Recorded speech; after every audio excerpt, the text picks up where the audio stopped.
እግዚአብሔር አምላካችን ለዚህ በአንድነት ወደ ምንሰራበት የሕያዋን ጉባኤ ሁላችን በሰላም ስለመጣን ስሙ ይባረክ። ዛሬም ከዮሐንስ መልእክት ላይ ትምህርታችን በመቀጠል ቁጥር 11 እና 12 ላይ ያለውን ምዕራፍ 4 ላይ እንካፈላለን። አንደኛ ዮሐንስ ምዕራፍ 4 ቁጥር 11 እና 12 ላይ አነብላችኋለሁ። እንደዚህ ይላል፣ ወዳጆች ሆይ እግዚአብሔር እንዲህ አድርጎ ከወደደን እኛ ደግሞ እርስ በርሳችን ልንዋደድ ይገባናል። እግዚአብሔርን ማንም ከቶ አላየውም። እርስ በርሳችን ብንዋደድ እግዚአብሔር በእኛ ይኖራል፣ ፍቅሩም በእኛ ፍጹም ሆኗል። የጌታ ስም የተባረከ ይሁን። እንግዲህ ባለፈው ሳምንት እግዚአብሔር በምን አይነት መንገድ እንደወደደን ፍቅሩን በተግባር እንዴት እንደገለጠ ስንመለከት አንድ ነገር ተመለከትን። ቁጥር 10 ላይ ፍቅርም እንደዚህ ነው። ፍቅር ሲተረጎም ፍቅር ማለት እኛ እግዚአብሔር መውደዳችን ማለት ሳይሆን በተቃራኒ እግዚአብሔር እኛን መውደዱ ነው። መውደዱ ደግሞ የገለጠው ልጁን በመላክ ነው ይልና ልጁን ደግሞ የላከው ለኃጢአታችን ማስተሰሪያ ይሆን ዘንድ ነው የሚል ሐሳብ ተመልክተናል። ስለዚህ የክርስቶስን መምጣት የክርስቶስን ሥጋ መልበስ መጽሐፍ ቅዱስ ሲናገር የሚያወራው የሚያተኩረው ኢንፋሲሱ ኢንካርኔሽን ላይ ሳይሆን አቶንመንት ላይ ነው። ሥጋ መልበሱ ላይ ሳይሆን ሞቱ ላይ ነው ተባብለናል። ስለዚህ ክርስቲያን ሴሌብሬት የሚያደርገው ከምንም ነገር በላይ የክርስቶስ ኢየሱስ ሥጋ መልበሱ ላይ አይደለም፣ መሰቀሉ ላይ ነው። ለምን ከተባለ ሥጋ እንኳን የለበሰው ለምን ስለሆነ? ለመሰቀል ስለሆነ። ስለዚህ ነው መጽሐፍ ቅዱስ ላይ የክርስቶስ ኢየሱስ መወለድና መሞት በአንድ አረፍተ ነገር ብዙ ጊዜ የሚገለጠው። የተወለደው ሊሞት ነው፣ ሥጋ ያስፈልገው ለመሞት ነው። ስለዚህ እግዚአብሔር ልጁን ላከ ሲባል የሚታየን ቀድሞ እነዛ የግርግም ላይ ያለው ሴሬሞኒ አይደለም። ልጁን ላከ ሲባል ቀራንዮ ነው የሚታየን። ምክንያቱም ልጁን የላከው ለቀራንዮ ስለሆነ።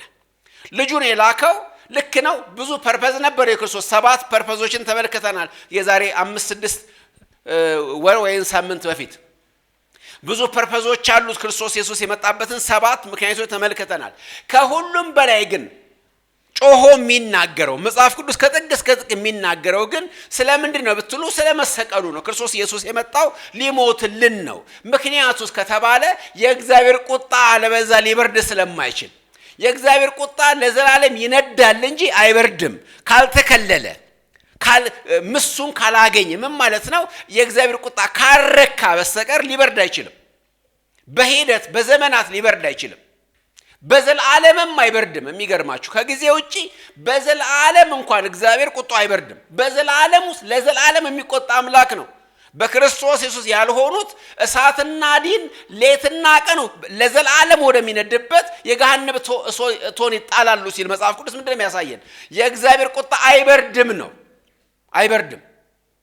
አንዳንዶች እንደሚመስላቸው ከዚህ በፊትም በተለያየ ነገር እንዳነሳ ነው እግዚአብሔር የተወሰነ ዘመን ከቀጣ በኋላ ከዛ በኋላ እንደገና መልሶ እንደሚምር የሚያስተምሩ ሰዎች አሉ። እንደዛ አይደለም። የእግዚአብሔር ቁጣ ለዘላለም ይጤሳል አይጠፋም ተብሎ ተጽፏል። ታዲያ እንዴት ነው የእግዚአብሔር ቁጣ የሚበርደው ሲባል፣ እንዴት ነው የሚከደነው፣ እንዴት ነው የሚመከተው ሲባል፣ የእግዚአብሔር ቁጣ የሚመከትበት አንድ ብቸኛ ነገር የኛ ምስኪን ሆኖ መቅረብ አይደለም፣ እንባችን አይደለም፣ ምናቀርባቸው ልዩ ልዩ መስዋዕቶች አይደለም፣ የሆዳችን ፍሬ አይደለም። ልጁ ክርስቶስ ኢየሱስ በመስቀል ላይ በምትክነት በመሞቱ ብቻ ነው የእግዚአብሔር ቁጣ የሚበርደው። ይሄን ከተናገርኩ በኋላ አንድ ጥያቄ ምናልባት አስፈላጊ ስለሆነ ባለፈውም ሳምንት ጨረፍ ስላደረኩት የበለጠ እንድናገርበት በመጨረሻ ላይ ቀርቧል። ምንድነው? እንደምታውቁት ልዩ ልዩ ተፈጥሯዊ ቁጣ ሲደርስ በአገር ላይ ሰዎችን ለማመናሉ ይወጡ አይደለም። የቅርብ ጊዜ ትዝታ ልንገራችሁ። የዛሬ 4 ምናምን ዓመት አካባቢ ኮቪድ የሚባለው ወረርሽኝ ሲመጣ ቁጣህን አብረደው ምናምን ተብሎ ሱባኤ ተገባ። በቴሌቪዥን ሳይቀር የሚተላለፉ መንፈሳዊ ፕሮግራሞች ነበሩ። እንደዚህ አይነት ነገሮች ፋይዳ ቢስ ናቸው ወይ የሚል ጥያቄ ነው። በመሰረቱ ፋይዳ ቢስ አይደሉም። በዚህ መንገድ የሚመጣ መለኮታዊ ምህረት አለ። አዎ አለ፣ ጥያቄ የለውም። ነገር ግን የእግዚአብሔር ቁጣ ስንል በሁለት መንገድ መመልከት ይኖርብናል ማለት ነው። አንደኛው አሁን ያልኩትን ለዘላለም የማይበርደውን ክርስቶስ ኢየሱስን ባለማመናችን ምክንያት ሰዎች ባለማመናቸው ምክንያት ወይ ደግሞ ሲጀምር መነሻው አትብላ የተባለውን ፍሬ በመብላቱ ምክንያት የመጣው የኃጢአት ደሞዝ ሞት ነው። ምን አይነት ሞት? የዘላለም ሞት። እሱ የሚበርደው በክርስቶስ ኢየሱስ ቤዛዊ መስዋዕት ብቻ ነው። ከዚህ ውጪ ግን የእግዚአብሔር ቁጣ ደግሞ በብዙ መንገዶች ይገለጣል። በተለይ ብሉይ ኪዳን ላይ ስታነቡ እግዚአብሔር በብዙ ፍትህ ሲጓደል ይቆጣል። እግዚአብሔር ድሃ ሲበደል ይቆጣል። እግዚአብሔር ፍትህ ሲዛባ እግዚአብሔር ይቆጣል። ምድሪቱ ርኩሰት ሲበዛ እግዚአብሔር ይቆጣል። ብዙ ምሳሌዎች አሉ ለነዚህ መጽሐፍ ቅዱስ ላይ የሚናገረው። በእነዚህ ሁሉ ጊዜዎች ያ የተደረገው ጥፋት ሲስተካከል የእግዚአብሔርን ቁጣ አብሮ ይበርዳል። ለምሳሌ አንዳንድ ቀላል ነገሮች ላንሳላችሁ። በኤርሚያስ ምዕራፍ 50 ቁጥር 38 ላይ ምን ይላል የእግዚአብሔር ቃል ሲናገር? ምድሪቱ በጣዖት በመሞላቷ ምክንያት ዝናብ ተከለከለ፣ ምድሪቱም ፍሬዋን መስጠት አቆመች፣ ድርቅ መጣ፣ ረሃብ መጣ ይላል። እንደዛ በሚሆንበት ጊዜ ሰዎች በእጆቻቸው የሰሯቸውን ጣዖታት ጥለው ወደ እግዚአብሔር ሲማጸኑ እግዚአብሔር ዝናብ ይልካል። ይሄንን በምን አይተናል? በአካብ ዘመን አይተናል አይደለም? ኤልዛቤል ቤተ መንግስቱን በጣዖት አምልኮ ሞላችሁ፣ አገሪቱን በአጠቃላይ በበዓል አምልኮ ሞላችሁ። የእግዚአብሔር ሰው ኤልያስ ከአፉ በወጣው መለኮታዊ ቃል ምክንያት 3 ዓመት ሙሉ ዝናብ ተከለከለ። የዛ ምክንያቱ ምንድን ነበር? ጣዖት አምልኮ ነው። ነገር ግን ደግሞ የጣዖት አምልኮ ካህናት የነበሩ 400 የበዓል ነቢያት ከታረዱ በኋላ ግን ዝናብ ዘነበ። እግዚአብሔር ምሕረት አደረገ ለምድሩ። ይሄን ተመልከቱ። ከዘላለማዊ ድነት ጋር የሚያያዝ ጉዳይ አይደለም እንደዚህ አይነቱ ነገር። ስለዚህ በዛም ሆነ በዚህ እንደዚህ አይነት ነገር ሲመጣ ሰው እጁ ላይ ካለው ክፉ ነገር ሲመለስ እግዚአብሔር ይመለሳል። ነነዌ እንደዛ ነው የሆነው አይደለም እንዴ? ከንጉሱ ጀምሮ እስከ ተራው ሰው ድረስ በእጃቸው ካለው ግፍ ተመለሱ። ሕዝቅኤል 9:9 ላይ በግፍ ምክንያት በንጹሃን ደም መፍሰስ ምክንያት ምድር ላይ ፍትህ ሲጓደል እግዚአብሔር ቁጣ እንደሚያመጣ፣ ነገር ግን ሰው ሲመለስ ደግሞ እንደሚመለስ ተጽፏል። ስለዚህ ምን ማለት ነው? እንደዚህ በሚሆንበት ጊዜ ህዝብ ሲለማመን እግዚአብሔርን ወጥቶ በጎዳና ላይ ንስሐ ሲገባ ከዚህ ክፉ ድርጊቱ ሲመለስ እግዚአብሔርም ይመለሳል፣ ሰማይን ይከፍታል መልሶ። ይሄ ግን ከዘላለም ድነት ጋር ምንም ግንኙነት የለውም። ስለዚህ ቅድም እንዳልኳችሁ እነዛን የሰው ልምምዶችን አናጣጥልም፣ ለሆነ ነገር ይጠቅማሉ። መጽሐፍ ቅዱስ እኮ አንዳንድ ጊዜ ጥቅሞችን ወይም ፋይዳዎችን በደረጃ ያስቀምጣል አይደለም? ትልቅ ፋይዳዎች አሉ፣ ዘላለማዊ ፋይዳዎች አሉ፣ ለጊዜው ደግሞ የሚጠቅሙ ነገሮች ደግሞ አሉ። እንደሱ ነገሮች ጥሩ ናቸው። ብዙ ጊዜ ከዚህ ነገር እንኳን አንስተናል እኮ ጾም በሚሆንበት ጊዜ ወንጀል እንኳን ይቀንስ ይላል አይደለም? ብዙ ጊዜ ሰው አደብ ይገዛል አይደለ? ወደ ራሱ ይመለሳል። ማጭበርበር ምናምን ይቀንሳል፣ ብዙ ነገሮች ይቀንሳል፣ ርኩሰት ይቀንሳል፣ የጎዳ ነው። በዛ የተነሳ መለኮታዊ ፌቨር ይመጣል ማለት ነው። ጥሩ እኮ ነው። ነገር ግን የምናወራው በዚህ ክፍል ላይ ግን ዮሐንስ የሚናገረው ግን ስለ ዘላለማዊ እግዚአብሔር ቁጣ ነው። እሱ ግን ሊበርድ የሚችለው በምንም ነገር አይደለም፣ በክርስቶስ ኢየሱስ ቤዛነት በኩል ብቻ ነው የሚለውን አስምረን እንድናልፍ ነው ይሄንን ያመጣሁት። ወደ ቁጥር 10 እንመለስ። እንግዲህ ቁጥር 10 ላይ እግዚአብሔር እንደዚህ አድርጎ ከወደደን ይላል። ቁጥር 10ን ያነሳና ወደ ቁጥር 11 ስንሄድ በእንደዚህ አይነት ሁኔታ እግዚአብሔር ከወደደን እንግዲያውስ በመላሹ ምን እንሁን ሲባል እኛም ደግሞ እርስ በርሳችን እንዋደድ ይለናል። እግዚአብሔር ያለ ምክንያት ከወደደን ባለፈው ስንመለከት ነበር። እግዚአብሔር የወደደን ከኛ መነሻ አግኝቶ አልነበረም። የእግዚአብሔር ፍቅር ማረፍ መነሻው ምን ተባባለን? እቺን አረፍተ ነገር ያዙልኝ። የእግዚአብሔር ፍቅር መነሻው የራሱ በጎነት ነው፣ ማረፊያው የኛ ድካም ላይ ነው አይደለም? የተነሳው ከራሱ ርህራሄ ነው፣ የተነሳው ከራሱ ሉዓላዊነት ነው፣ የተነሳው ፍቅር ከመሆኑ ነው። ነገር ግን የኛን ድካም ለመሸፈን ተገለጠ ተባብለናል። እግዚአብሔር ያለ ምክንያት ከወደደን፣ ጠላቶቹ ሳለን ከወደደን፣ ደካሞች ሳለን ከወደደን፣ ኃጢአተኞች ሳለን ከወደደን እንግዲያውስ እኛም ያለ ምንም ቅድመ ሁኔታ እንዋደድ። ዮሐንስ አፕሊኬሽን የሚሰራው በዛ መንገድ ነው። ወገኖቼ እኛ እንዋደድ የሚለውን ሐሳብ ዮሐንስ ይደጋግማል። ሲደጋግም ግን በተለያዩ መነሻዎች ነው የሚደጋግመው። ለምንድን ነው መዋደድ ያለብን ሲባል የምንዋደደው በአንድ ነገር ምክንያት አይደለም። እኔ በጣም ብዙ ጊዜ የሚገርመኝ አንድ ነገር አለ። በውጭ ያለው ማህበረሰብ ፍቅር የሚባለውን እሴት እንደ በጎ ነገር ማውለብለቡ ጥያቄ የለውም። ሁሉም ፍቅርን ይወዳል፣ አንድነትን ይወዳል። ለአንድነት፣ ለፍቅር፣ ለሰላም ይዘመራል፣ ይቀነቀናል፣ በጣም ብዙ ነገር ይባላል። ነገር ግን ግራውንድ አላቸው ወይ ለመዋደድ በዓለም ያሉ ሰዎች ሲባል ግን ብዙ ግራውንድ የላቸው። ምክንያቱም ወገኖች ያደረግልን ገራቸው ዓለም በጣም የምታስቅ እኮ ነች። ተዋደዱ ብላ ተሰብካለች። ነገር ግን ደግሞ የዳርዊንን ቲዮሪ ደግሞ ታስተምራለች። አንድ ሰው በዳርዊን ቲዮሪ እያደገ እንዴት ሊዋደድ ይችላል? የዳርዊን ቲዮሪ ምንድን ነው የሚለው? ጉልበት ያለው ጉልበት የለውን ይሰለቅጠዋል፣ ትልቁ ዓሣ ትንሹን ዓሣ ይወጣዋል። ታዲያ ለምን ደግሞ ዋደደው?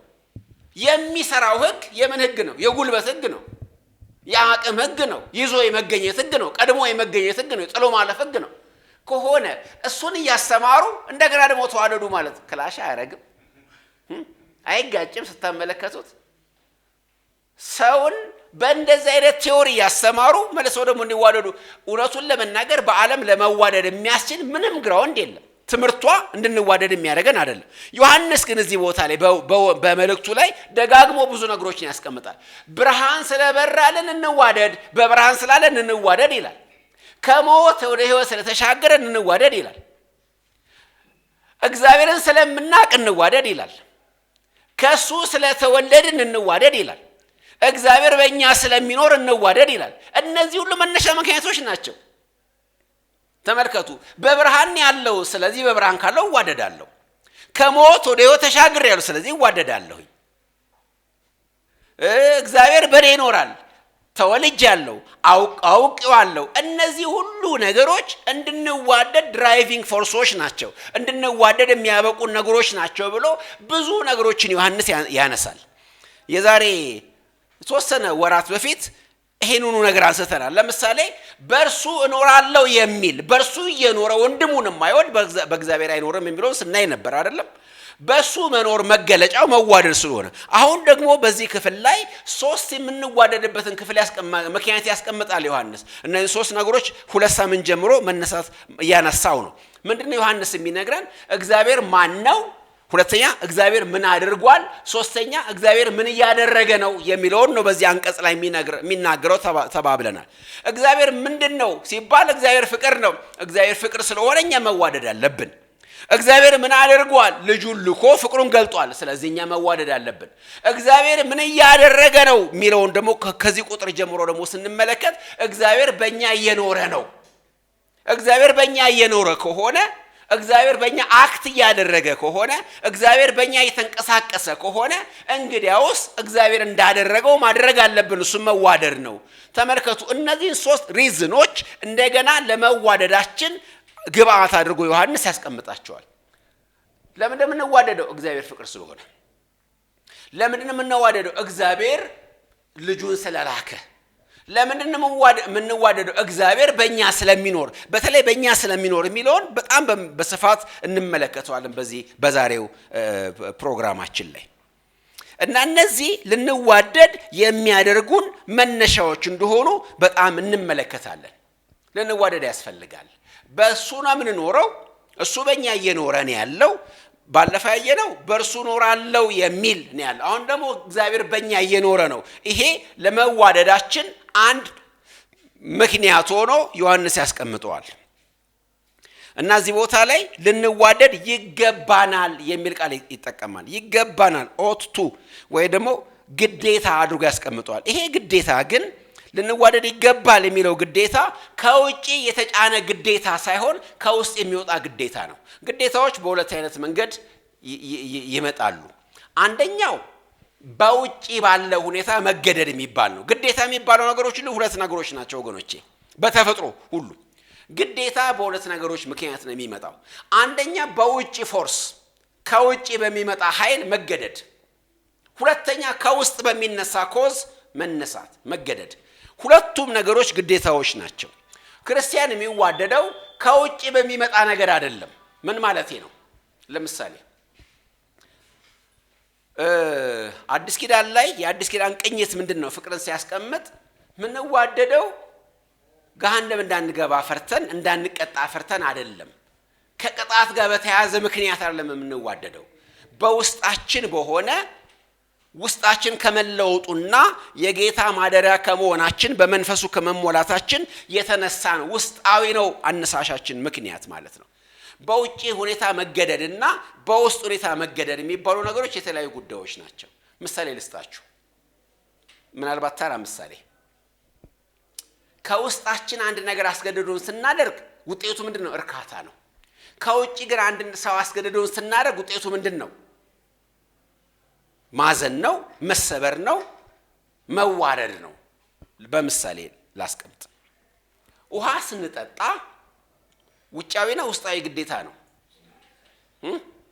ውስጣዊ ነው አይደለም? ስንጠጣ እናዝናለን ወይስ ደስ ይለናል? ተገደን የጠጣ ነው ውሃ፣ ነገር ግን ደስ ይለናል አይደለ? ግዴታ ነው፣ ግን ግዴታው የመጣ ከውስጥ ነው። ነገር ግን የሆነ ሰው እንደ ሆምጣጤ ቢያጠጣን ክርስቶስ እንዳደረጉትስ እሱ ከውስጥ ነው ከውጪ ነው። ስለዚህ ፊታችን ጭም ይላል፣ ደስ አይለንም። ስለዚህ ከውጭ የሚመጣ ግዴታ ብናደርገው እንኳን ራሱ በደስታ እናደርገው። ከውስጥ የሚመጣ ግዴታ ግን ስናደርገው ደስ እያለን ነው የምናደርገው። ከውጭ የሚመጣ ግዴታ ሁል ጊዜ ፍርሃት አለው። ስለዚህ ናቹራል አይደለም፣ ለሰው ናቹራል አይደለም። ናቹራል ስላልሆነ ከራሱ ጋር የተጣላ ስለሚያደርገው ደስታ፣ ሰላም አይፈጥርለትም። ከውስጥ የሚመጣው ግዴታ ግን ደስ እያለው ነው የሚያደርገው። ስለዚህ ፍቅር ማለት ለአማኝ ውሃ የመጠጣት ያህል ነው፣ የውስጥ ግዴታ ነው። ይሄን የውስጥ ግዴታ ሲወጣ ደስ እያለው ነው የሚያደርገው፣ እየረካ ነው የሚያደርገው።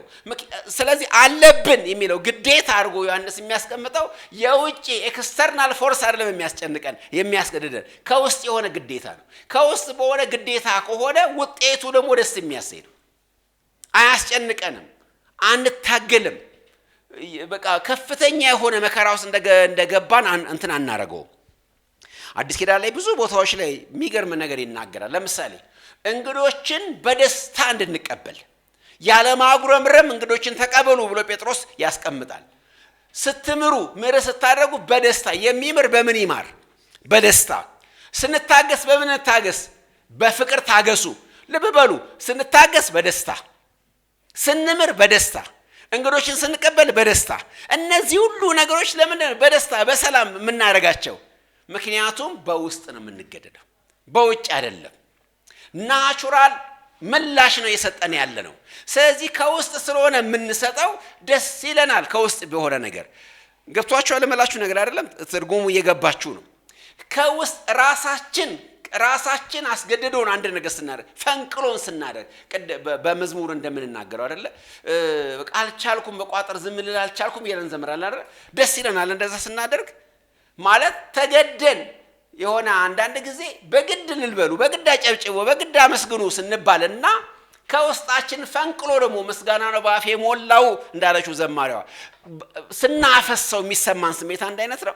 አንድ አይነት አይደለም። ልክ እንደዚህ ነው። የውስጥ ግዴታ ነው መዋደድ። ይሄን ሊገባው የሚችል ሰው የተወለደ ብቻ ነው። ይሄ ግዴታ ውስጣዊ ግዴታ ነው። ውስጣዊ ግዴታን ደግሞ ምክንያት ፈጥሬ ያደርገዋለሁኝ፣ እንደምንም ብዬ ያደርገዋለሁኝ። ካላደረኩት ሰላም አይሰማኝም። ስለዚህ ወንድሜን ካልወደድኩኝ እረፍት አጣለሁ፣ ሰላም አጣለሁ፣ ደስታ ይርቀኛል። ለምን? ውስጣዊ ግዴታ ስለሆነ። ጫና ቢሆን፣ የውጭ ጫና ቢሆን፣ እንደ ግብር መክፈል ቢሆን፣ እንደ ምናምን ተገዶናም ቢሆን እያሉ ነው የሚደረገው። በዓለም ያለ ሰዎች ይታገሳሉ። እንደምን ይታገሳሉ? ቀን እስኪያልፍ ብሎ ይታገሳሉ አይደለም እንዴ? ጥርሳቸው ነክሶ ይታገሳሉ አይደለም እንዴ? አስኮናኝ እያሉ ምሕረት ያደርጋሉ አይደለም? ስትምር በደስታ፣ ስትለግስ በደስታ፣ ስትታገስ በደስታ፣ ስትወድ በደስታ የሚሆነው ውስጣዊ አስገዳጅ ምክንያት ካለ ብቻ ነው። ዮሐንስ አስገዳጅ ነው የሚያስቀምጠው ነገር፣ ቃሉ የግዴታ ቃል ኦስቱ ነው የሚለው ነገር ግን ግዴታው ከየት ነው የሚነሳው ነው ጥያቄው። ከውስጥ የሚነሳ ግዴታ ሰላም ነው፣ ከውጭ የሚነሳ ግዴታ ጭንቀት ነው። ይሄ እውነት ነው በእያንዳንዱ ነገር ላይ። ከህፃናት ጀምሮ ህፃናትን ስናስገድዳቸው ደስ አይላቸውም። አልቅሰው ስታበሏቸው አልቅሰው አይደለም፣ ስታጥቧቸው አልቅሰው፣ ጸጉራቸው ሲሰሩ አልቅሰው፣ ትምህርት ቤት ሲላኩ አልቅሰው። ምክንያቱም ግዴታ ከውጭ ስለሆነ። ነፍስ ሲያቁስ ለምነው ያደርጉታል፣ አስገድደው እንኳን ያደርጋሉ አንዳንድ ጊዜ አይደለም። ባሰጧቸው ወስደው ለምን አውቀውታል። ከውስጥ ነው የሚነሳው። ይሄ ነገር በጣም ሊገባን ያስፈልጋል። ስለዚህ ድራይቭ ፎርሱ ከየት ነው የሚመጣው ነው? በይሉንታ ነው የምንዋደደው? በሆነ ፍርሃት ነው? በሆነ ቅጣት እሱን ለማስወገድ ብለን ነው? ወይስ ውስጣችን የጎተጎተን ነው? ሳንችል ቀርተን ነው የምንዋደደው? እሱ መወለድ አለመወለዳችን የሚያሳይ ውስጣዊ ነገር እንደሆነ ልትመለከቱ ያስፈልጋል ማለት ነው። እና ይሄ 3:16 ላይም የተናገረውን ነው እንደገና ያብራራ ያለው። 3:16 ላይ ምን ብሏል? አስቀድሞ እዚሁ መልእክት ላይ ልጆቼ ሆይ ማን ነው እሱ ነፍሱን ስለኛ አሳልፎ ሰጥቷልና በዚህ ፍቅር እናውቀናል፣ እኛም ስለ ወንድሞቻችን እንዲሁ ማድረግ አለብን። 3:16 ላይ ያለውን ነው እዚህ ጋር የሚደግመው እንደገና የሱን ኤግዛምፕል፣ የሱን ምሳሌነት፣ የሱን ሞዴል ያስቀምጥና ከዛ በዚሁ ሞዴል እኛም ማድረግ አለብን። የሱንና የሱን አስቀምጦ የሱን እኛ ምን ለማመደው እንደሚለው 3:16 ላይ በዚህም ላይ ደግሞ እሱ ራሱ ወዶናልና ልጁን ልኮልናልና ስለዚህ እኛም እርስ በርሳችን እንዋደድ ብሎ ያስቀምጣል ማለት ነው። ተመሳሳይ በሆነ ነገር ነው ይሄን የሚያስቀምጠው ማለት ነው። አሁን እሱ ስለወደደን እንወደዋለን የሚል ናቹራል ምላሽ ዝቅ ብሎ ቁጥር 19 ላይ ያነሳል። እግዚአብሔር ስለወደደን ምንድነው ውጤቱ ሲባል እኛ ምን እንወደዋለን ብሏል አለ። በኋላ ይላል። አሁን ግን እዚህ ቦታ ላይ ግን እግዚአብሔር ሲወደን የመጀመሪያው ሪአክሽናችን እኛ መዋደዳችን። እግዚአብሔር ወዶናል፣ ስለዚህ እኛ ደግሞ እንዋደድ። ይሄን ሪአክሽን ነው እዚህ ቦታ ላይ የሚያነሳው። እሱ ስለወደደን እኛ እርስ በርሳችን እንዋደድ። ስለዚህ እግዚአብሔር ወዶኛል ብሎ የሚናገር የሚቀኝ የሚዘምር ሰው ወንድሙን በመውደድ የሚያረጋግጠው እሱን እንደወደደ አምናሃል፣ የፍቅሩ ማስረጃ አለ። እንግዲያውስ በነገራችን ላይ ወገኖቼ ጥሩ ምስክርነት ለሰዎች ወንጌልን ስንመሰክር ኢየሱስ ወዶሃል ከሚለው ምስክርነት ይልቅ እንዲጠይቁ ብናደርጋቸው ጥሩ ነው ብዬ እኔ አስባለሁ። በርግጥ የእግዚአብሔር ፍቅር ይሰማሃል፣ እግዚአብሔር እንደወደደ ታውቃለህ። ለምን መሰላችሁ? ሰው ይሄ ፍቅር በውስጡ በመንፈስ ቅዱስ ካልፈሰሰ በመናገር አይገባውም። ስለዚህ የእግዚአብሔር ፍቅር በርግጥ እንዳጣጣም እንዲሁ ምክንያቱም ባለፈው እንደተመለከትነው ለኃጢአት ማስተሰሪያ ልጁን ሲልክ ለዓለም ሁሉ ኃጢአት ለዓለምን ሁሉ ኃጢአት በየትኛው መንገድ ለሆነ ሰው እንዳልሆነ እናውቃለን። የክርስቶስ ኢየሱስ ሞት ለማን እንደሚቆጠር እናውቃለን። ስለዚህ አንድ ሰው እዚህ ውስጥ ገብቶ ራሱ እንዲያረጋግጥ ሁሉ ጊዜ ጥያቄ እንዲፈጠርበት ማድረግ አለበት። እዚህ ውስጥ ነው ያለው ወንድሜ ክርስቶስ እንደሞተልህ ታምናለህ? ሞት ስለዚህ ራሱን በምን ይታወቃል? ይሄ በሚገለጥበት ሁኔታ ይታወቃል። ወንድሙን ከወደደ ልክ ነው፣ በዚህ ያምናል። እግዚአብሔር እንደወደደው ልጁ እንደላከለት አምኗል። በምን ይገለጣል? ይሄው ወንድሙን በመውደድ ገልጦታል የሚለውን እና ዮሐንስ እዚህ ጋር ግዴታ አድርጎ የሚያስቀምጠው ይሄ ግዴታ የውጭ ግዴታ አይደለም። ፓስተር ያስፈራራን፣ አባቶቻችን ያስፈራሩን ወይ ደግሞ ይሉንታ ስለያዘን አንዋደድም። እሱ ከሆነ የዓለም ፍቅር። ይሄኛው ፍቅር ግን ብንከለከል እንኳን ራሱ እሪ ብለን የምንዋደድበት ፍቅር ነው። ለምን ከተባለ ኔቸራችን ስለሆነ፣ ሌላ ነገር ማድረግ ስለማንችል፣ ውስጣችን የፈሰሰ ስለሆነ። አንድ እናት ልጇን የምታጠባው ባታጠባ ስለምትጨነቅ ነው። የተጠራቀመው ጡቷ በልጇ በኩል ካልወጣ በስተቀር ለእናትየው ህመም ነው፣ በሽታ ነው። ልክ ፍቅር እናት የምታጠባ ምንድነው የሚባለው እመጫት ሴት ያላትን የተወጠረ ጡት ማሰብ አለብን። ስለ ፍቅር ስናስብ መፍሰስ አለበት ለወንድሞቻችን፣ ለእህቶቻችን፣ በጌታ ላሉ። ለምን እንደሱ በማድረግ ነው ደስ የሚለን?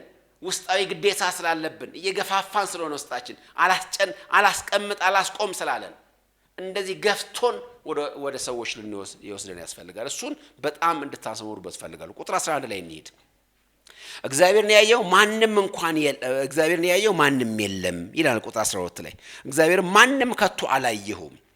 እዚህ አነጋገር ላይ ትንሽ ብንቆይ ደስ ይለኛል። እግዚአብሔርን ከቶ ማንም አላየሁም ሲባል ብሉይ ኪዳን ላይ እግዚአብሔርን ስለማየት ለምሳሌ ኢሳይያስ ራሱ 6:1 ላይ እግዚአብሔርን በረጅምና ከፍ ባለ ዙፋን ላይ ተቀምጦ አየሁት ብሎናል። ሙሴም ጀርባዬን ታያለህ ብሎ ዘጸአት 33 ቁጥር 22 ላይ እግዚአብሔር እንዳየ ነግሮን። ቴዎፋኒ የሚባል ቃል እናገኛለን። ማለት የእግዚአብሔር መገለጥ፣ መለኮታዊ መገለጥ። እግዚአብሔርን ያዩ። ሕዝቅኤል ላይ ብትመለከቱ እግዚአብሔርን በተደጋጋሚ እንዳዩ ይነግረናል። ዘካርያስን ብትመለከቱ እንደዚህ አይነት የእግዚአብሔርን ማየት ራእዮች እንመለከታለን። ነገር ግን አዲስ ኪዳን ላይ ስትመጡ እግዚአብሔርን ያየው ማንም የለም ይላል። ይሄንን ምናልባት ለማመሳሰል አንድ ነገር ላስቀምጥ። ብሉይ ኪዳን ላይ እገሌ ገሌ ጻድቅ ነው ጻድቃን እያለ ይናገርና ጳውሎስ ሊመጣና አዲስ ኪዳን ላይ ማንም ጻድቅ የለም ይላል አይደለ? እርስ በርሱ ኮንትራዲክት የሚያደርግ ይመስላል። ጳውሎስ የሚናገርበት ሴንስና እገሌ ጻድቅ ነበር። ለምሳሌ ሉቃስ ስለ ዘካርያስ ሲናገር ጻድቅ ነበር ሲልና ሉቃስ በሚናገርበት ትርጉምና ጳውሎስ ሮሜ 3:10 ላይ በሚናገርበት ሴንስ መካከል ልዩነት እንዳለ ማስተዋል አለብን። ከእግዚአብሔር ስታንዳርድ አንጻር ከእግዚአብሔር የጽድቅ ደረጃ አንጻር ማንም ጻድቅ የለም እያለ ነው። በንጽጽር ግን አካሄዳቸውን ከእግዚአብሔር ጋር ያደረጉ ሰዎችን ጻድቃን ብሎ መጽሐፍ መጥራቱ የታወቀ ነው። ስለዚህ እንደዚህ ሁሉ እግዚአብሔር ማየት የሚባለውንም በሁለቱም ሴንስ እንመልከተው። የእግዚአብሔር መገለጥ አግኝተዋል። ቴዎፋኒ ሆኖላቸዋል። እግዚአብሔር ለሰው በሚመች ለሰው አይምሮ በሚሆን መንገድ ራሱን የገለጠላቸው ሰዎች ነበሩ። ለነብዩ ኢሳይያስም ለብዙ ቅዱሳንም ገልጦላቸዋል።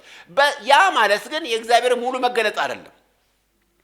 እግዚአብሔር በሙላት ራሱን ለሰው ቢገልጥ ኖሮ ሰው አይኖርም ነበር። ሙሴ እንደሚናገር እግዚአብሔር ማንም ከቶ አላየውም። ለዚህ እኮ ነው ሁለተኛይቱ ትእዛዝ የሰጠችው። ሁለተኛይቱ ትእዛዝ ምክንያቷን ሲያብራራ ሙሴ እንደዚህ ይላል። ልብ በሉ በሲና ተራራ ስብሰባ ተደርጎ በነበረበት ጊዜ ይላችኋል። አንድ ነገር አስታውሱ። ድምፅ ሰማችሁ እንጂ መልክ ከቶ አላያችሁም። ስለዚህ አምላክ እግዚአብሔር ይሄን ይመስላል የሚባል ጣዖት ተሰርቶ እግዚአብሔርን በሆነ ምስል መስለህ እንዳታመልከው ተጠንቀቅ። ምክንያቱም መልክ አላያችሁም። እግዚአብሔርን ድምፁን ሰምታችሁታል፣ መልክ ግን አላያችሁም። ስለዚህ እግዚአብሔር ይሄን ይመስላል ማለት አትችሉም ይላችኋል ሙሴ። በእግዚአብሔር መልክ እግዚአብሔር መንፈስ ነው። ማንም ሊቀርበው በማይችል ብርሃን የሚኖር አምላክ ነው። ስለዚህ ማንም አላየው፣ ማንም ሊያየውም ከቶ አይችልም። እግዚአብሔር በማንነቱ በእግዚአብሔር ኤሴንስ ደረጃ እግዚአብሔር ያየው ማንም የለም። እግዚአብሔር ግን ራሱን ዝቅ አድርጎ በሰው ኮሚኒኬሽን መንገድ ግን ራሱን ገልጦ ያውቃል። እሱን እግዚአብሔር ማየት እንለዋለን። ቅድም እንዳልኳችሁ ጻድቃን የሚባለው ስያሜ እንዲህ ሪላቲቭ ተርም በሆነ በንጽጽር አነጋገር አንዱን ኃጢአተኛውን ከደናው ሰው እግዚአብሔር የሚከተለውን ከማይከተለው ለመለየት ጻድቃን እና ኃጢአተኞች እንደተባለው ሁሉ ነገር ግን ሁሉም ጻድቅ የተባለውም ኃጢአተኛ የተባለው ሁሉ በአንድነት ከእግዚአብሔር ፍርድ በታች እንደሆነ ጳውሎስ እንደሚያውጀው ሁሉ በእግዚአብሔር ስታንዳርድ ሲታይ እንደዛ እንደሆነ ሁሉ ልክ እንደዚሁ እግዚአብሔርን በማንነቱ በክብሩ ያየ ማንም የለም። ይሄንን ራሱ ክርስቶስ ኢየሱስ ዮሐንስ 6:46 ላይ ከእግዚአብሔር ከመጣው በቀር እግዚአብሔር ያየ ማንም የለም ብሏል። ክርስቶስ ኢየሱስ እግዚአብሔር ነው፣ እሱ እግዚአብሔርን አይቷል። ከሱ ውጪ ማንም አላየም ብሏል ማለት ነው። ኢቭን በአዲስ ኪዳን ላይ እንደምታውቁት ክርስቶስ ኢየሱስ በስጋ የተገለጠ እግዚአብሔር ነው። ይሄንን እናውቃለን። በየስፍራው ስለ ክርስቶስ ኢየሱስ የምናውቀው እንዳውም ክርስቶስ ምን ብሏል? እኔን ያየ አብን አይቷል። ስለዚህ ክርስቶስ ኢየሱስ በስጋ የተገለጠ አምላክ ስለሆነ ክርስቶስን ማየት ማለት እግዚአብሔር ማየት ነው። ነገር ግን ክርስቶስ እንኳን ራሱ የተገለጠው በስጋ ለሰው አይምሮ በሚመች ሁኔታ ነው እንጂ ከሙታን ከተነሳ በኋላ በክብር ካረገ በኋላ ግሎሪፋይድ ከሆነ በኋላ እንኳን ራሱ እኮ ዮሐንስ እንደቀድሞ ደረቱ ላይ እንደሚተኛው መተኛት አልቻለም አይደለም እንዴ? በሚያው ጊዜ ምን ሆኗል? እንደ ሞተ ሰው ሆኖ ወርቋል አይደለ? ኢቭን ክርስቶስን በስጋ የመጣውን እንኳን ክርስቶስን አሁን በስጋ አይን ማየት አይቻልም።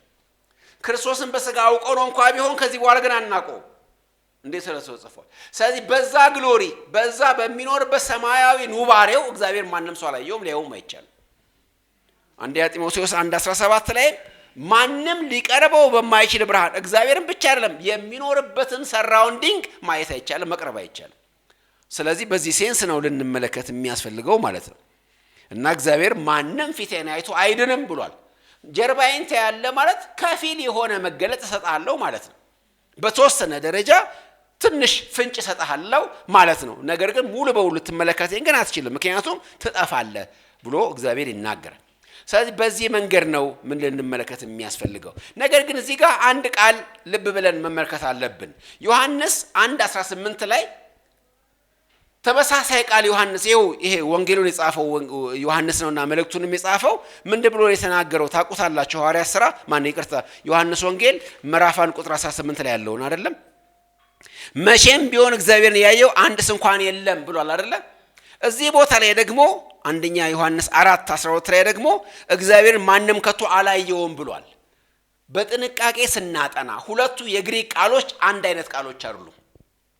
አላየውም የተባለው ቃል ወንጌሉ ላይ ያለውና መልእክቱ ላይ ያለው ግሱ ምንድነው? ወርዱ ቃሉ አንድ አይነት አይደለም። ለምን መሰላችሁ? በወንጌሉ ላይ ያተኮረው እግዚአብሔርን ከማወቅ ጋር ነው የሚናገረው። እግዚአብሔርን ያወቀው ወይ ደግሞ እግዚአብሔርን ግራስፕ ያደረገው እግዚአብሔርን የጨበጠው የለም ከሚል ሴንስ ነው ወንጌሉ ላይ የሚናገረው። እዚህ ቦታ ላይ ደግሞ ከፌሎሺፕና ከፕሬዘንስ አንፃር ነው የሚናገረው። እግዚአብሔርን ከቶ ያየው የለም የሚለው እዚህ ቦታ ላይ እግዚአብሔር ጋር ህብረት ያደረገ የለም፣ እግዚአብሔር የተገኘለት የለም፣ ከእግዚአብሔር ጋር ፌሎሺፕ ማድረግ የቻለ የለም።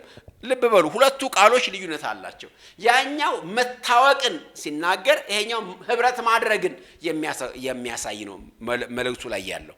ለምንድን ነው? የሚቀጥለው ቃል ይሄን ያብራራልናል።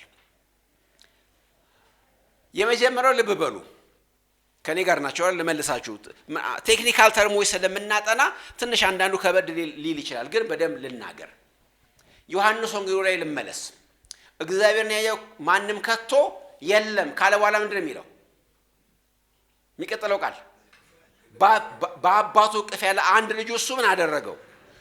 ልብ በሉ፣ ወንጌሉ ላይ ዮሐንስ ትኩረቱ ምንድነው? እግዚአብሔር ማወቅ አይቻልም፣ ያወቀው የለም። እንደውም ኢዮብ ላይ አንድ ቃል አለ፣ እግዚአብሔር ታላቅ ነው እኛም አናውቀውም። ከመታወቅ አንፃር ነው ዮሐንስ የሚናገረው። አይታወቅም እግዚአብሔር። እንዲታወቅ ማን አደረገው? ልጁ አደረገው። እግዚአብሔር አይገለጥም፣ ማን ገለጠው? ልጁ ገለጠው። ከመገለጥ አንፃር ከመታወቅ አንፃር ነው ዮሐንስ በወንጌሉ ላይ የሚናገረው። እዚህ ቦታ ይመጣና ደግሞ እንደገና ልብ በሉ፣ ሁለተኛውን ቃል ሁለተኛውን ፍሬዝ እንድንመለከተው ነው ፈልገው። እግዚአብሔር ከቶ ማንም አላየውም ይልና የሚቀጥለው ምንድነው? መልእክቱ ላይ ግን እርስ በርሳችን ብንዋደድ ግን በእኛ ፍቅሩ ይኖራል። ልብ በሉ፣ ከመኖር ጋር ነው የሚያስቀምጠው። ከእግዚአብሔር ጋር አብሮ ፌሎሺፕ ያደረገ ማን ነው ነው ጥያቄው። ዮሐንስ ጥያቄ እዚህ ቦታ ላይ ከእግዚአብሔር ጋር የቆሎ ጓደኛ የሆነ አለ፣ ከእግዚአብሔር ጋር ማህበር የተጣጣ አለ፣ ከእግዚአብሔር ጋር አብሮ የተጨባበጠ አለ ነው ሚናል። እዚህ ቦታ ላይ ሴንሱ እንደዛ ነው። ከእግዚአብሔር ጋር አብሮ የተቀመጠ አለ፣ አብሮ ያወራ አለ፣ ህብረት ያደረገ አለ፣ ቀን ያሳለፈ አለ ከእግዚአብሔር ጋር አብሮ። የሆነ ጊዜ እኮ አብረን አሳልፈናል፣ ሻይ ቡና ብለናል ብሎ የሚናገር ሰው አለ? የለም። ነገር ግን ከእግዚአብሔር ጋር ማንም አልተገናኘም፣ ማንም ፌሎሺፕ አላደረገም፣ የእግዚአብሔር ፕሬዘንስ የእግዚአብሔር ሃሎት ማንም ዘንድ የለም ብሎ ሲያበቃ ዮሐንስ፣ ነገር ግን አንድ ማስቻያ መንገድ ግን አለ፣ አንድ አስቻይ መንገድ ግን አለ። እሱ ምንድን ነው? የእርስ በርሳችን ፍቅር። እርስ በርሳችን ብንዋደድ ግን በመካከላችን እሱ ይኖራል። ወገኖች፣ እዚህ በጣም ቁልፍ ቃል ነው። እግዚአብሔር በመካከላችን እንዲኖር የሚያደርገው አንድ ነገር የኛ ፍቅር ነው። እዚህ ቦታ ላይ በደንብ እንድንቆይ ይፈልጋለሁ። አስቀድሜ ግን ወደ ብሉይ ኪዳን ወደ መጀመሪያ ወደ ዘፍጥረት መነሻ ልውሰዳችሁ። ዘፍጥረት ላይ እግዚአብሔር ሰውን ሲፈጥረው ራሱ ዓላማው ምንድነው ካላችሁ ህብረት ነው አይደለም እንዴ? ዘፍጥረት 1 ከቁጥር 26 እስከ 28 እግዚአብሔር ሰውን በመልካችን እንደምሳሌያችን እንፍጠር አለ። ከዛስ ወንድና ሴት አድርጎ ፈጠራቸው። ከዛስ በኋላ ባረካቸው። ተመልከቱ፣ እግዚአብሔር ምንድነው የፈለገው? ኢንቴንሽኑ ምንድነው ስትሉ በዘፍጥረት ላይ እግዚአብሔር ከሱ ጋር ህብረት የሚያደርግ ከስላሴ ጋር ህብረት የሚያደርግ ቤተሰብ ማየት ፈለገ። የሱም መልክ የተሸከሙ ወንድና ሴቶች በምድር ላይ በስተው ማየት ፈለገ። ከሱ ጋር ህብረት የሚያደርጉ ፌሎሺፕ የሚያደርጉ ሰዎች ፈለገ። ከዛስ አዳምን ፈጠረው። ከፈጠረው በኋላ ምንድን ነበር የሚያደርግ የነበረው? ሁሉ ጊዜ ከአዳም ጋር በኤደን ገነት ውስጥ እግዚአብሔር ምን ያደርግ ነበር? ህብረት አይደለም? አንድ ቀን ከዕለታት አንድ ቀን የሆነ ችግር ተፈጠረ አይደለም? የወትሮ የፌሎሺፕ ሰዓቱ ላይ እግዚአብሔር ሰዓቱን ጠብቆ ቀጠሮ አክብሮ ሲመጣ ወክ ሲያደርግ የእግዚአብሔር ድምፅ በኤደን ገነት ሲመላለስ ሰሙ። ለወትሮ ይሰሙት ነበር። ይሄን ድምፅ ፓኒክ አያደርጉም፣ አይፈሩም። አብረው ህብረት ያደርጋሉ። ቀኑ እንዴት ነበር ይላቸዋል። አብረው ይውላሉ፣ አብረው ያሳልፋሉ። ቪዥዋላይዝ ላድርግላችሁ። አዳም እና ሔዋን በኤደን ገነቱ ስራ አላቸው። እንስሳትን ይገዛሉ፣ ተፈጥሮን ይንከባከባሉ። እግዚአብሔር ደግሞ የሱ ኤጀንት ሆኖ የሱ ወኪል ሆኖ በምድር ላይ ስላሉ ስራውን ይገመግማል። ስራቸውን በየቀኑ ማታ ማታ እየመጣ ህብረት ያደርጋሉ። በየቀኑ አንድ አሰሪያችሁ ሱቅ ውስጥ ተቀጥራችሁ እየሰራችሁ መጨረሻ ላይ መጥቶ እንዴት ነበር የዛሬው ውሎ ሲላችሁ ህብረት ስታደርጉ ስታስረክቡት ሂሳቡን ጥሩ ነው የሰራው እና ጥሩ የሰራችሁ ሲላችሁ ይታያቸዋል። ልክ እግዚአብሔር እንደዚህ ከአዳምና ከሔዋን ጋር ህብረት ያደርግ ነበር በኤደን ገነት ውስጥ። ምን ከለከለው? ይሄን ህብረት አለመታዘዝ አይደለም፣ ኃጢአት ከለከለው። ከዛ በኋላ አዳም እና ሔዋን ተደበቁ አይደለም፣ ከእግዚአብሔር ፕሬዘንስ ነው የራቁት፣ ከእግዚአብሔር መገኘት ነው የወጡት። ይሄ ፌሎሺፕ ከዛ በኋላ አስቻይ ሁኔታ አልተፈጠረለትም። ኃጢአት የሚባል ነገር ጋረደ በሰውና በእግዚአብሔር መካከል። ኢሳይያስ እንደዚህ ይላል ምዕራፍ 59 ላይ የእግዚአብሔር ዓይን ከማየት የእግዚአብሔር ጆሮ ከመስማት የእግዚአብሔር እጅ ከመርዳት አላጠረችም። እግዚአብሔር አልተለወጠም። በደላችሁ ግን በእናንተና በእግዚአብሔር መካከል ለይታለች። ስለዚህ በእናንተና በእግዚአብሔር መካከል ፌሎሺፕ እንዳይሆን ማነቆ የሆነ ነገር ምንድነው? ኃጢአት ነው ይላል። ስለዚህ ይህን ኃጢአት ለማስቀረት እግዚአብሔር ጊዜያዊ የሆነ በጥላ መልክ ስራ ጀመረ። ምን አይነት መገናኛ ድንኳን አይደለም። መገናኛ ድንኳን ምንድነው የሚለው? በሕዝቤ መካከል አድር ዘንድ ምን ስራልኝ? ድንኳን ይስሩልኝ፣ ከዛስ መካከላቸው እኖራለሁ። እስራኤሎች አሰፋፈራቸውን ብትመለከቱ ያስገርማቸዋል። 12 ናቸው ነገሮቹ። 3 በሰሜን፣ 3 በደቡብ፣ 3 በምዕራብ፣ 3 በምስራቅ ነገዶች ይሰፍሩና መሃሉ የሚተወለው ማን ነው? ለመገናኛ ድንኳን ነው። መሃሉ ላይ የእግዚአብሔር ድንኳን ይተከላል። ታቦቱ አለ፣ እግዚአብሔር መካከላቸው ይኖራል። ስለዚህ ሊተራሊ እግዚአብሔር በመካከላቸው እንደሚመላለስ ማሳያ ነበር። በሚቀርበው መስዋዕት በኩል በስርየት መክደኛው በኩል እዛ ላይ ሆኖ ያናገራቸው ነበር ለነሙሴ። በነሙሴ በኩል ደግሞ በእነሱ መካከለኛት ደግሞ እግዚአብሔር ሕዝቡን ይናገር ነበር። ይሄ ከዛ በኋላ ይሄ ወደ ምን አደገ? ወደ ቤተ መቅደስነት አይደለ? ቤተ መቅደስ ማሰራ ሰለሞን ቤተ መቅደስ ሰራ። እዚህ ጋር ኢንተረስቲንግ ጥያቄ ላንሳላችሁ። አንደኛ ነገሥት 8:27 ላይ ሰለሞን አንድ አስገራሚ ጥያቄ ጠየቀ። ቤተ መቅደሱን ከሰራ በኋላ በውኑ ሰማይ ከሰማይም በላይ የሆነው ሰማይ ይይዝዘን ይችላልን? ግን እንዲህ የሚል ጥያቄ፣ በውኑ እግዚአብሔር በምድር ላይ ከሰው ጋር አብሮ ይኖራልን? የሚል ጥያቄ ጠየቀ። ለሰለሞን በጣም ሰርፕራይዚንግ ነው። እግዚአብሔር ከሰው ጋር ወክ ያደርጋልን? እግዚአብሔር ከሰው ጋር አብሮ ህብረት ያደርጋልን? እንዴት ሆኖ? ምክንያቱም ሰማይ እንኳን አይችልም። ታውቃላችሁ መጽሐፍ ቅዱስ ሰማይ እንኳን በፊቱ ብሩህ አይደለም አይደል የሚለው? ጨረቃው እንኳን በፊቱ ብሩህ አይደለችም። መላእክቱን እንኳን በስንፍና ይከሳቸዋል። እግዚአብሔር እንዴት ከሰው ጋር በኃጢአት ከሚረክስ ሰው ጋር ስጋ ከለበሰ ሰው ጋር ነገ ሟች ከሆነ ሰው ጋር ህብረት ያደርጋልን? ግራ ገባው ሰለሞን። ጠየቀ ሰለሞን ሌላ ጥያቄ ገረመው። እንኳን ይሄ ነገር ለሰለሞን አይምሮ በሰለሞን ቦታ ሆናችሁ እንድታስቡ አንድ ነገር ልንገር። ምሳሌ ላይ አንድ ቃል ጠይቋል። ምሳሌ 30:19 ላይ 4 ነገር ይገርማል፣ 3 ነገር ይገርማል። አራተኛው ደግሞ ማስተዋልም አልችልም ማለት አይደል? የንስር መንገድ በሰማይ፣ የእባብ መንገድ በድንጋይ ላይ፣ የመርከብ መንገድ በውሃ ላይ። እነዚህ 3ቱ ይገርሙኛል። አራተኛውን ግን ማስተዋልም አልችልም፣ ከአይምሮ በላይ ነው። የሰው መንገድ ከቆንጆ ጋር። እዛ ቦታ ላይ ምን ማለት መሰላችሁ? ስትሮንግ ማን ይላል እንግሊዘኛው ላይ፣ ወይ ደግሞ በግሪኩ ላይ ጠንካራ የሆነ ጎበዝ የሆነ ሰው ከአንዲት ምስኪን ልጃገረድ ጋር አብሮ መሄዱ ገርሞኛል ነው የሚለው ሰለሞን። ተመልካቱ ይሄ ጦረኛ ይሄ አሸናፊ በአንዲት ጉብል ፍቅር ሲሸነፍና አብሮ ሲሄድ ይገርመኛል ነው የሚለው። በዓለም ታሪክ በጣም ብዙ የሚያስገርም ነገር ታውቃላችሁ አይደል? በጣም ጀግኖች የተባሉ ለማንም ያልተንበርከኩ በምን ተንበርከከዋል? በፍቅር በሴት ፍቅር አይደል? በሴት ፍቅር ተንበርከከው አጼ ቴዎድሮስ እንደዚህ ያሉ ለሚስታቸው ሲንቀጠቀጡ ሲያዋቸው መኳንንቶቻቸው እናንተ የምታዩን ታጠቄ እሷ የምታየኝ አውልቄ አይደል ያሉት ይባላል። እና ለቴጌ ምንተዋ ለቴጌይቱ ተሸንፈዋል። እኛ ጎበዝ እኛ ቁጣቸው የሚያስፈራ። ሰለሞን ይገርመዋል። ይሄ ጎበዝ ስትሮንግ ማን ከአንዲት ወጣት ምስኪን ልጃገረድ ጋር አብሮ ሲሄድ ይገርመኛል። እንግዲህ የአንድ ጎረምሳ የአንድ ወጠምሻ የአንድ ጉልበተኛ ከአንዲት ምስኪን ልጃገረድ ጋር አብሮ መሄድ የሚገርመው ሰው የሰማይና የምድር ፈጣሪ እግዚአብሔር ከሰው ጋር ሲኖር አይገርመውም? አያስገርምም? ተመልከቱ እንዴት ቢያስገርም! ይሄ ፍቅር የሚባለው ነገር እንዴት ጠንካራ ነገር ነው! አንድን ጎበዝ አንድን ጀግና እንደ አውቴሎ የተባለውን ጀግና ታውቁታላችሁ አይደል? ሼክስፒር ታሪክ ላይ ተውት። እሱን ማን ነው በክሊዮፓትራ ፍቅር የወደቀው? የሮሙ ጀነራል አንቶኒዮ በክሊዮፓትራ ፍቅር ተሸንፎ ወድቆ እስክንድሪያ የሚባለውን ግዛት በአጠቃላይ ሰጥቷት አፍሪካን እንደውም የዓለም መልክ እንዲለወጥ አደረገ። እንደውም አንድ አባባል አለ። የክሊዮፓትራ በጣም ስልክክ ያለ አፍንጫ ያላት ቆንጆ ሴት ነበረችና አፍንጫው ለአመል ያህል ትንሽ ጠመም ያለ ቢሆን እኮ የዓለም ካርታ ልክ እንደ ጥመም ይል ነበር ይባላል። የዓለም ካርታ እስኪለወጥ ድረስ ሆኗል በሷ ምክንያት። ምክንያቱም የሮም ግዛት የነበረው ለሷ ሰጥቷል። ያ ጀግና አንቶኒዮ የሚባለው ጀነራል በሴት ፍቅር ተሸነፈ። ስለዚህ የዓለም ታላላቅ ታሪኮች ስንመለከቱ ብዙ ሰው ያላሸነፋቸው ብዙ አውደ ግንባር ላይ ያልተሸነፉ ገናኖች በሴት ፍቅር ተሸነፈው ሲታይ ያስገርማል። ከሁሉ በላይ የሚያስገርመው ደግሞ የሰማይና የምድር ፈጣሪ እግዚአብሔር በእኛ ፍቅር አብሮ ሊኖር መጣ። አያስገርምም ይሄ ነገር?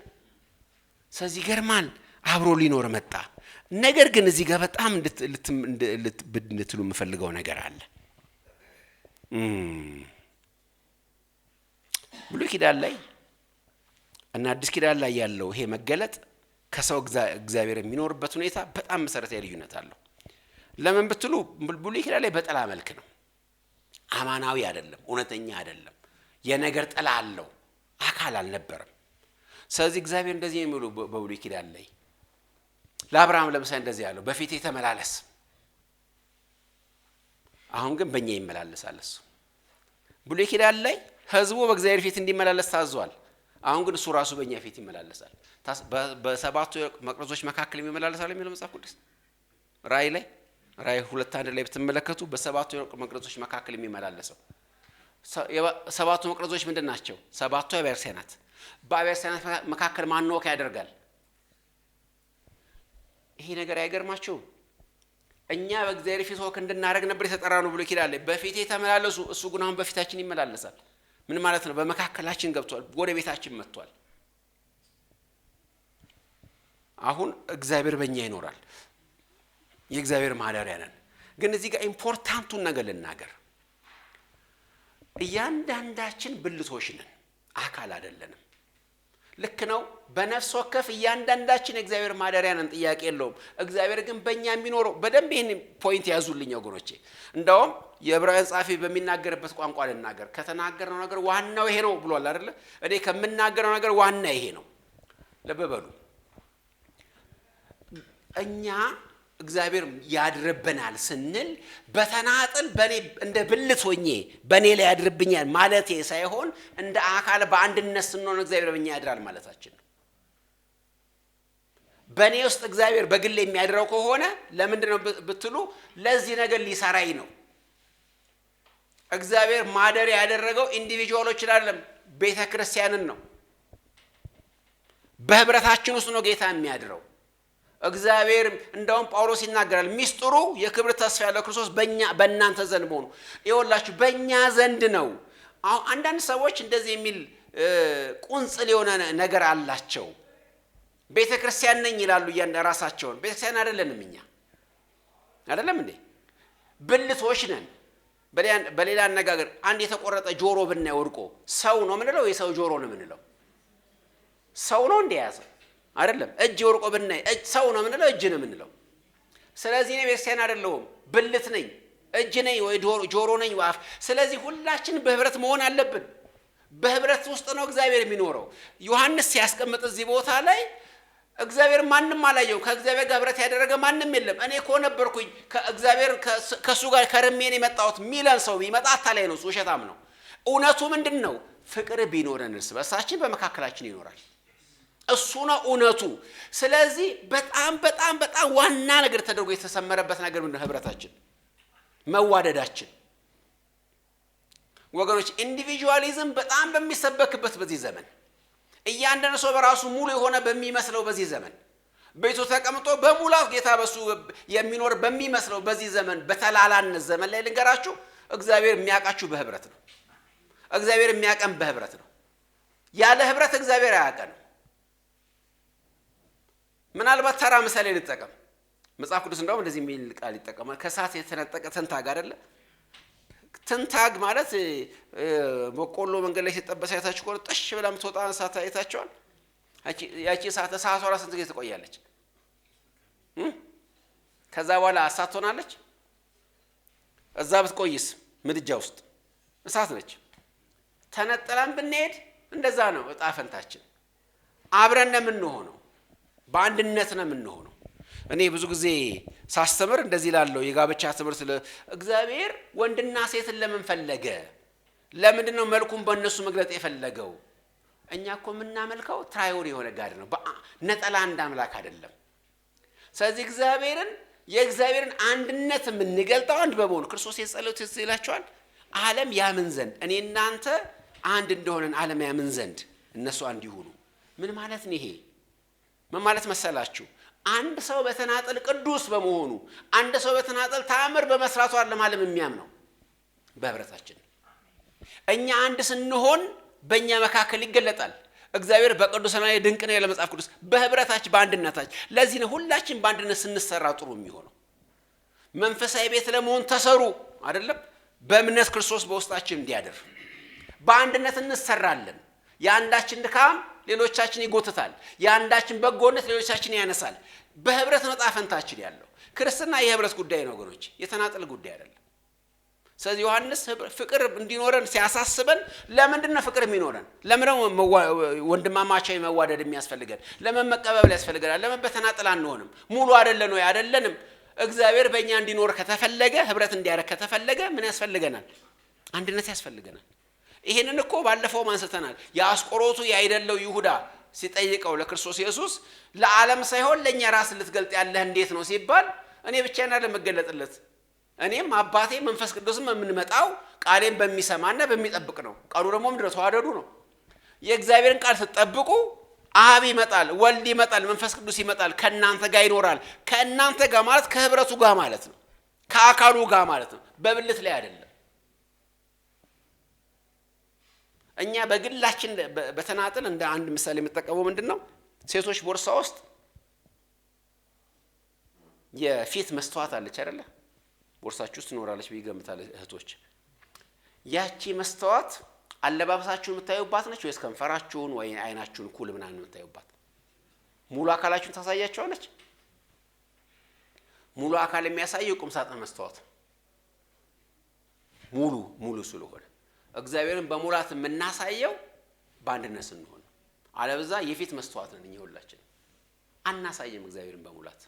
የሆነ ትንሽ ኤሌመንት ይታይብን ይሆናል እግዚአብሔር በተናጠል። እኔ ብቻዬን በተጋ የሚያየኝ አንድ ሰው የሆነ ኢምፕሬሽን እፈጥርበታለሁ። ትልቁ ዓለም እንዲያምን የሚያደርገው ግን አንድነታችን ነው።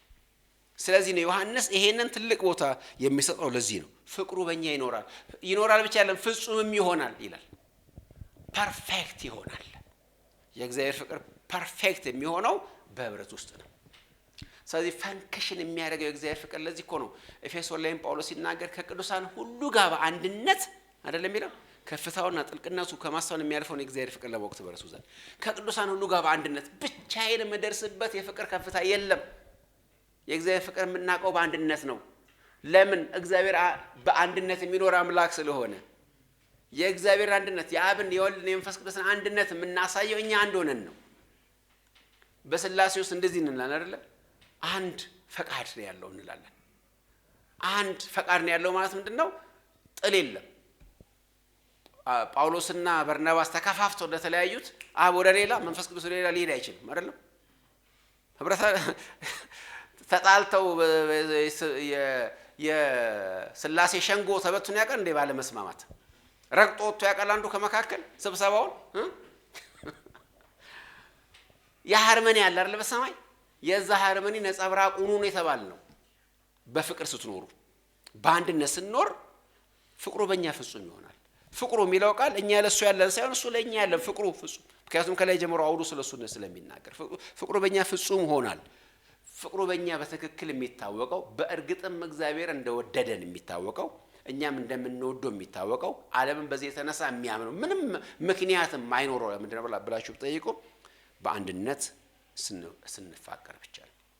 ስለዚህ ለዚህ ነው ዮሐንስ አበሳውን እያየ ብዙ ምክንያቶችን የሚደረድረው። እንዋደድ ለሚለው ነገር ኮዝ ያቀርባል፣ ብዙ ኮዞችን ያቀርባል። ትልቁ ኮዝ ግን ይሄ ነው፣ በመካከላችን ይኖራል። ከእግዚአብሔር ጋር ህብረት አለኝ ብቻዬን የሚል ሰው ካለ ውሸታም። ህብረት እንዲኖር ካስፈለገ ሁላችንም ህብረት ይኖራል። አሜን ትላላችሁ? እንጸልያለን።